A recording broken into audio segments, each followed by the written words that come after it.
Te dije que se venían cosas grandes y Bibi Netanyahu no ha decepcionado.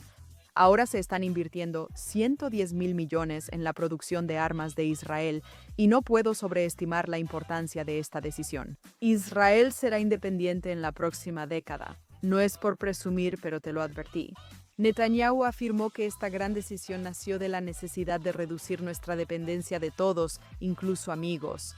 Él, por supuesto, se refiere aquí a Estados Unidos, que ha impulsado enormemente nuestras capacidades militares. ¿Es esto un buen movimiento o un riesgo que podría enfurecer a nuestro mayor aliado, o es un nuevo comienzo para Israel?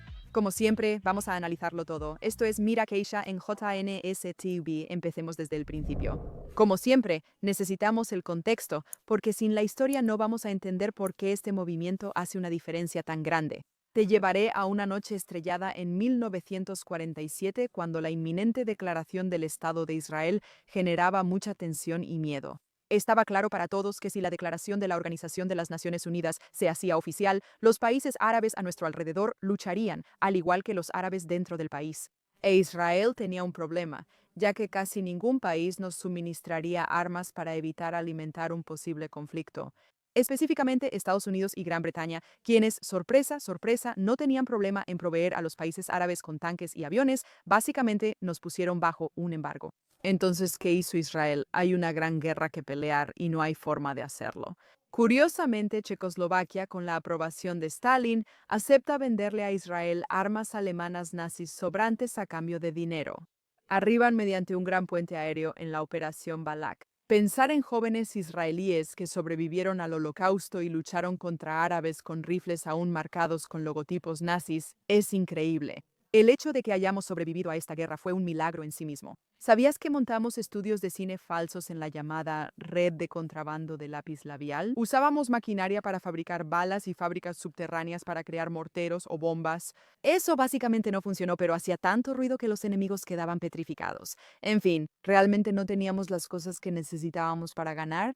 Podría emocionarme hablando de cómo Israel se protegió entonces sin capacidades militares.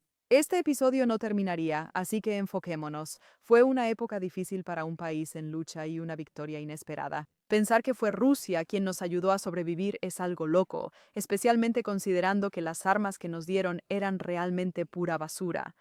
Después de esa guerra, Israel entendió que necesitaba aliados fuertes para defenderse y se propone establecer relaciones diplomáticas para conseguir armas.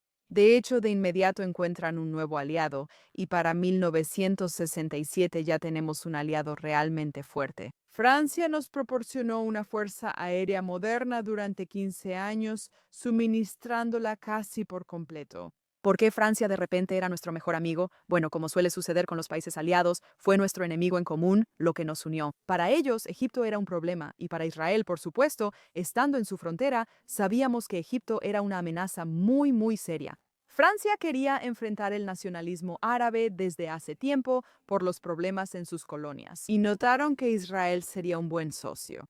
Al terminar la guerra entre los rebeldes en Argelia y Francia, los franceses cambiaron de opinión. De repente querían hacerse amigos de estos países árabes por todo el petróleo.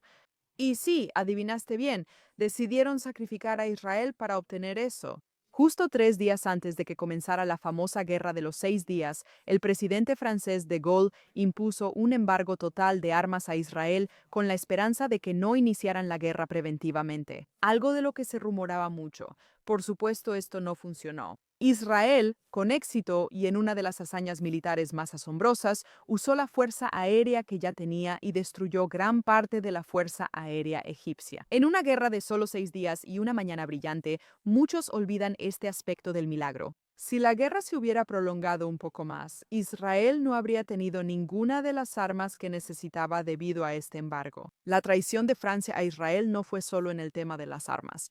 También fue el hecho de que les habíamos pagado por muchas más armas que se negaron a enviarnos. Se quedaron con el dinero y los productos. Recuerda, somos un estado joven con poco dinero o casi nada de dinero, pero sí teníamos inteligencia. ¿Y entonces qué decidimos hacer con respecto a esos 12 barcos misilísticos que se negaron a enviarnos? En la víspera de Navidad de 1969, un año tras el fin de la guerra, Marineros israelíes disfrazados de turistas abordaron los barcos, encendieron los motores y los sacaron de Francia durante una tormenta invernal. Mientras el gobierno francés estaba de vacaciones, lograron llegar a Israel. Habíamos pagado esos barcos y también 50 aviones que necesitábamos porque los nuestros ya estaban quedando obsoletos. Francia se negó rotundamente. Fabricar era la opción obvia, pero necesitábamos el conocimiento, es decir, los planos. ¿Cómo íbamos a conseguir eso? Israel realizó una audaz operación de inteligencia para obtener los medios para su supervivencia. El Mossad reclutó a un ingeniero suizo en una empresa autorizada para fabricar los motores Mirage, los motores de avión que lograron sacar de contrabando más de 2 toneladas de planos clasificados a Israel, cambiando las cajas destinadas al incinerador por periódicos viejos usando esos planos robados. Las industrias aeroespaciales de Israel clonaron estos motores para fabricar el Nesher, nuestro primer avión real, que resultó fundamental en la guerra de Yom Kippur de 1973, derribando más de 100 aviones enemigos. Luego, modificaron radicalmente su diseño al colocar un enorme motor estadounidense en este fuselaje francés para crear lo que ahora conocemos como el Kafir.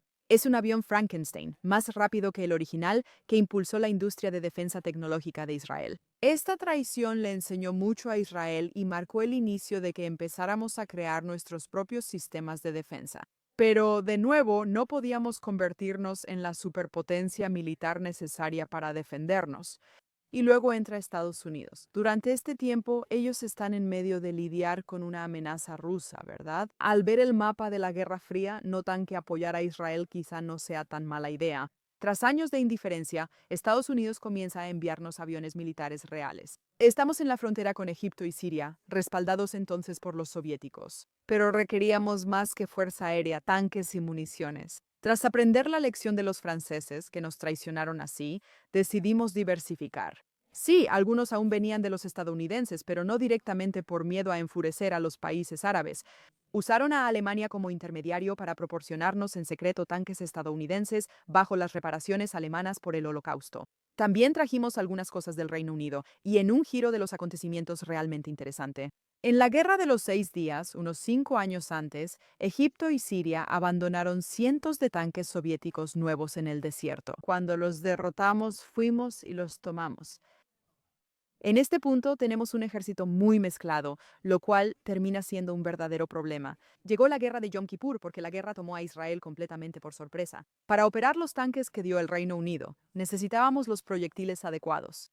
Estaban paralizados por temor a un embargo petrolero si nos apoyaban, así que se negaron a enviarnos algo. En cuestión de días, casi no teníamos municiones, no podíamos usar los tanques rusos, no podíamos usar los tanques del Reino Unido, y básicamente estábamos atrapados. Teníamos tanques y aviones, pero faltaban combustible y balas. Por cierto, esta es ya la segunda vez, y esto nos lleva a por qué es tan importante que Israel avance hacia la independencia energética. Si no entienden la referencia, vean nuestro episodio anterior sobre el acuerdo petrolero entre Israel y Egipto. La dependencia del petróleo influye en lo militar y los países deciden diplomáticamente según sus necesidades petroleras y comerciales. En el futuro, Israel podrá disuadir a países de apoyar a sus enemigos amenazando con embargos petroleros. Un momento, regresemos al tema principal. Llamamos a Estados Unidos porque en la guerra de Yom Kippur no teníamos el equipo necesario. Y ellos, es decir, Nixon, deciden ayudar en lo que se conoce como la Operación Nickel Grass durante 32 días. Nos envían suministros masivos para reabastecer al ejército, lo que nos salva. Incluyen proyectiles, tanques y aviones de combate. Pero esto viene con el precio más alto, uno con el que todavía estamos familiarizados hasta el día de hoy. Fueron esposas de oro, nos salvaron. Cuando ellos decidieron terminar la guerra por sus razones, Israel tuvo que aceptar el alto el fuego. En pocas semanas nos recuperamos del ataque sorpresa y revertimos la situación. Los egipcios estaban rodeados en el desierto sin suministros, pero eso no encajaba con el plan. Estados Unidos quería un acuerdo de paz, pero sabía que si ganábamos completamente, eso nunca pasaría. Obligaron a Israel a detener la guerra a la mitad y alimentar a los egipcios, o de lo contrario, suspenderían los suministros a Israel. Y aquí, Israel aprendió de alguna manera la lección de que este dinero iba a venir con condiciones muy serias. Y esto simplemente no funcionó para nosotras. El establecimiento de defensa israelí entró en un estado maníaco de producción. La lógica era simple. Si hacemos todo nosotras, nadie podrá detenernos. Es una lógica similar a la actual.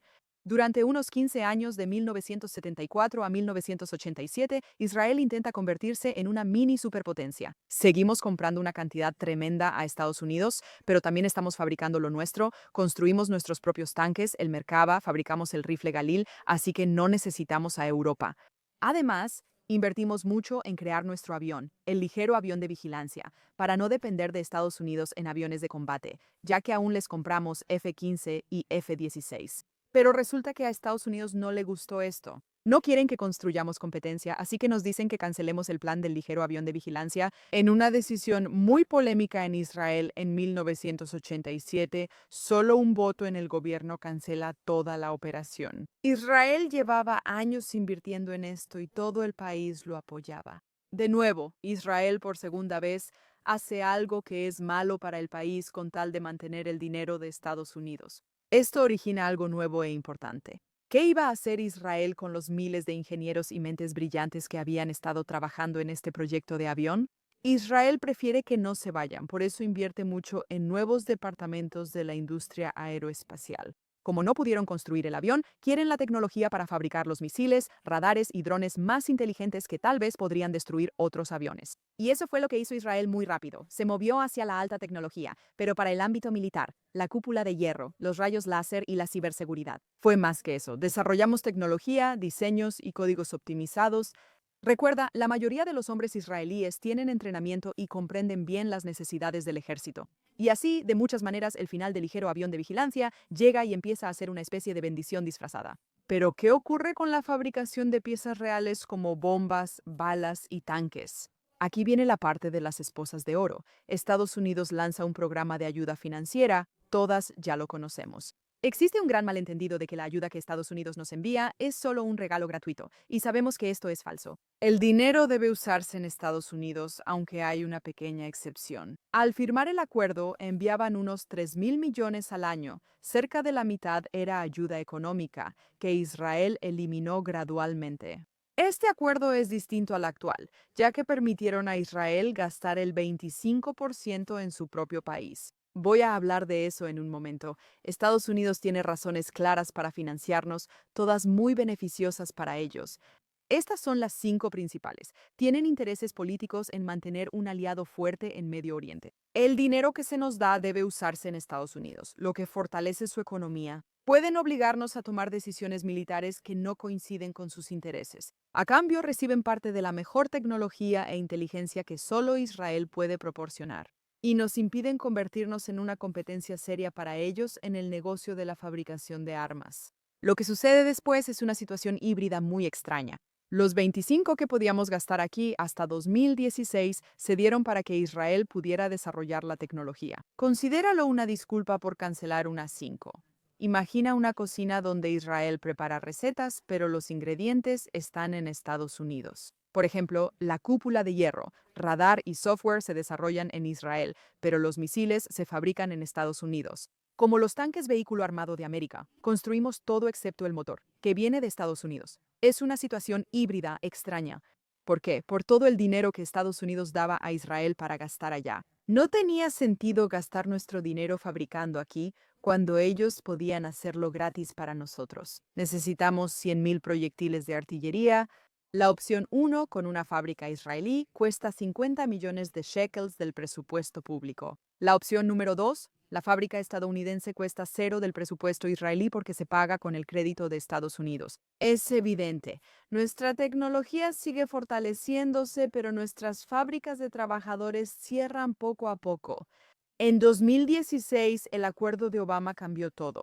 Anunciaron un acuerdo de 38.000 millones en ayuda por 10 años, pero ahora 100 de eso tenía que gastarse en Estados Unidos, y decidimos tomarlo todo. Los 38.000 millones van directamente a armamento militar, ya nada es apoyo económico, lo cual fue un gran cambio. Quiero decir, la ironía de esto también es completamente absurda. Por un lado, estamos exportando la mejor tecnología del mundo que vale miles y miles de millones, pero por otro lado, cuando llega una guerra real, dependemos totalmente de Estados Unidos para obtener armas para pelear y luego, el 7 de octubre, Israel nota los graves problemas. Sí, tenemos la mejor tecnología, pero no tenemos las bombas necesarias para pelear ni las balas. Cuando Biden pausó los envíos, estábamos en serios problemas. Esto definió gran parte de nuestra estrategia de guerra y es una de las principales razones por las que tardamos tanto en llegar a este punto. Y Biden se da cuenta. Así que, por lo tanto, por eso este enorme anuncio esta semana de que durante los próximos 10 años se invertirán 110 mil millones en nuestra propia manufactura es tan significativo. Es el 15% del Producto Interno Bruto de Israel. Para ponerlo en perspectiva, la ayuda que recibimos de Estados Unidos durante 10 años es de aproximadamente 38 mil millones, esto es casi el triple de eso. Y aunque todavía no sabemos mucho sobre el acuerdo, la razón de esto es que Israel puede ser autosuficiente militarmente. Aunque aún compraremos algunas piezas de otros países aliados, buscamos lograr nuestra independencia. Hicimos este cambio porque nuestras preocupaciones por futuras restricciones eran válidas. Vimos los embargos durante la guerra y sinceramente no puede continuar así, pero no se trata solo de asegurarnos de no tener problemas en el futuro. De hecho, esto va a mejorar nuestra autonomía y el secreto operacional, incluso en conflictos, y nos posicionará como un exportador global de armas. Ahora, antes de que te emociones demasiado, es importante señalar que esto no va a suceder mañana. Esto va a tomar muchísimo tiempo para realmente despegar, muchísimo tiempo. No es coincidencia que este anuncio ocurriera antes del viaje de Netanyahu a Florida para reunirse con Trump. Servirá como apoyo en las negociaciones, lo que nos lleva a preguntarnos cómo reaccionará Estados Unidos. Pero hay otros problemas. ¿Se usará dinero que podría ir a necesidades nacionales críticas? ¿Israel podría tener el 50% del Producto Interno Bruto? ¿Hará que otros países inicien una carrera armamentista por temor a las nuevas capacidades de Israel? O sea, todas estas son preguntas que tendremos que hacer, pero realmente la pregunta más importante es, ¿esto nos pondrá en una posición peligrosa con Estados Unidos ya que nos tomará tiempo volvernos independientes? Aunque no tengo la respuesta completa, creo que es seguro asumir que Bibi no tomó una decisión tan grande sin consultar con sus amigos en la Casa Blanca. Primero, o sea, tienes que entender lo que implica unas 110 mil millones. Esto no es un anuncio pequeño ni sencillo. Han sido meses y meses de preparación para que esto suceda. Y si tuviera que adivinar, diría eso. Incluso en la administración estadounidense, muchos están bastante contentos por esto. Mira, sabemos que la administración actual es nuestra amiga, pero no siempre va a ser así. Mientras los vientos soplan en contra de Israel, esto ocurre tanto en el Partido Demócrata como ahora también en el Republicano. No me sorprendería si algunos aliados presionan en secreto para asegurar la seguridad a largo plazo de Israel. En muchos sentidos, esto es sinceramente una victoria política para ellos, ya que el sentimiento de detener la financiación extranjera está creciendo en todo Estados Unidos. Esto puede ser una manera de hacer felices a esos votantes, pero también de asegurar que Israel esté protegido contra posibles administraciones peligrosas en el futuro. Voy a decirlo. Creo que los votantes que piensan que esto es buena idea son unos idiotas. No entienden la política. Este anuncio es excelente para Israel. Sí, es complicado, pero no es tan bueno para Estados Unidos. Ellos pueden perder mucho, pero eso se ha vuelto la nueva norma. Personas educadas piden cosas que les perjudican. ¿Gays por Palestina? ¿En serio? Como hemos dicho varias veces, en realidad Estados Unidos gana mucho más con la financiación de nuestro ejército que lo que Israel gana para Israel. Sí, es un mecanismo de supervivencia, pero muchas veces nos impide lograr lo que queremos para Estados Unidos. Honestamente, solo mejora su situación. Pero hay otra razón por la que el momento de esto de nuevo es estratégico. En las últimas semanas, se ha vuelto claro que Estados Unidos planea vender F-35 a Arabia Saudita con la esperanza de hacer crecer el grupo de la Alianza Anti-Irán en Medio Oriente. Los F-35 son los aviones más avanzados actualmente. Arabia Saudita ahora tiene el mismo estatus que Israel como aliado clave fuera de la OTAN. Y sabemos que el plan de Trump es que Israel y Arabia Saudita normalicen relaciones. Por eso Israel realmente no ha intentado detener la venta de estos aviones, pero eso no significa que estemos contentos con eso. Y Turquía, por cierto, también está intentando volver al programa F-35, lo cual podría ser un verdadero problema para Israel. ¿Por qué menciono esto? Bueno, porque aunque realmente no nos interesa que países potencialmente enemigos tengan aviones que vuelen muy alto, Netanyahu va a usar este anuncio como palanca para contraatacar. ¿Cómo? No lo sabemos, pero quizá negocia por mejores aviones u otros logros militares. Sí, es importante señalar que Estados Unidos tiene una ley desde 2008 que llamamos la QME, la ventaja militar cualitativa. La idea es que Estados Unidos está legalmente obligado a mantener la ventaja militar de Israel. No pueden vender a países árabes en Medio Oriente lo mismo que a Israel. ¿Cómo le venderán este avión a Arabia Saudita? Bueno, para empezar, han simplificado un poco los aviones, pero también han permitido que Israel modifique y mejore los F-35 y somos los únicos que podemos hacerlo. Esta ley no expira como los acuerdos de dinero que tenemos con ellos. Eso necesita volver a firmarse cada 10 años. Esto es una ley. El presidente de Estados Unidos no puede vender armas avanzadas a un país árabe sin antes informar al Congreso, certificando que la ventaja de Israel sigue siendo segura. Ahora, ¿por qué harían esto? Por varias razones, como hemos dicho, Estados Unidos en realidad gana mucho con un Israel fuerte. Por un lado, el Medio Oriente es importante para el comercio y el petróleo. Estados Unidos no quiere pelear guerras y específicamente quiere asegurarse de que no estalle una guerra masiva para así evitar que se interrumpa el comercio. Israel, con su fuerte poder militar, actúa como disuasivo y evita que Estados Unidos despliegue tropas. Israel es estable, a diferencia de otros países árabes que cambian rápidamente y tienen tendencias soviéticas. Esta política en realidad comenzó en ese entonces, cuando Egipto y Siria eran respaldados por los soviéticos. Somos el país pro-estadounidense que no está cambiando y que podría mantener a raya a los aliados soviéticos. Además, debido a nuestras guerras, estamos mejorando constantemente sus armas. Contractualmente, estamos obligadas a compartir los datos con ellos. Es una prueba de batalla gratis que también les da ventaja militar. Y aquí estamos, al inicio de una encrucijada y un cambio. Aunque estamos tan acostumbradas a la relación entre Israel y Estados Unidos, siendo tan independiente y tan positiva de esa manera, estamos viendo que las cosas necesitan cambiar. En el episodio de la semana pasada hablamos de cómo Bibi dijo que hay muchas más sorpresas y, sinceramente, no decepcionó. Estas lecciones, lamentablemente, han tardado en llegar. Pero realmente creo que los cambios que estamos viendo hacia un Israel más autónomo, menos dependiente y, de manera increíble, fuerte tanto militar como económicamente, son casi mesiánicos. Estos son tiempos increíbles. Pueden pasar muchas cosas, no será mañana, pero es el camino correcto. Por mucho tiempo sentimos que habíamos perdido el rumbo y la esperanza, pero no es así. Las relaciones evolucionan. La dinámica entre Estados Unidos e Israel necesita cambiar de lo que solía ser una dependencia muy intensa a algo que esté mucho más al mismo nivel. Con suerte, aunque pueda haber algunas dificultades en el proceso, esto será bueno para todos. Al final, la doctrina de necesitar ayuda gratuita y depender de otros simplemente debe quedar en el pasado para Israel. Realmente analiza cuántos ejemplos hay. Presentamos en este episodio y hay muchos más que solo demuestran lo peligrosa que es nuestra dependencia. Ahora nos alejamos de depender de otros. Además, estamos ganando poder y logrando que otros países dependan de nosotros. El Israel de 2023 será irreconocible comparado con el Israel de 2033 económica, militar y diplomáticamente. El país está al inicio de un auge y yo por mi parte estoy tan agradecida de estar viviendo estos tiempos.